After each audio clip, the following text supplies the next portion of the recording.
ভালোবাসা মানে কি? ভালোবাসা মানে বোঝেন? ভালোবাসা মানে হচ্ছে একজন আরেকজনের উপর দায়বদ্ধতা। সবসময় ভালোবাসা মানুষটা ভালো চাওয়া। মনে যাতে তাকে স্মরণ করে। সুখ দুঃখ ভাগাভাগি করে নেয়া।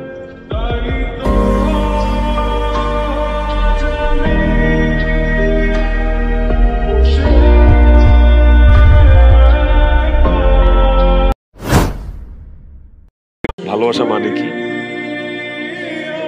ভালোবাসা মানে বোঝেন? ভালোবাসা মানে হচ্ছে একজন আরেকজনের উপর দায়বদ্ধতা।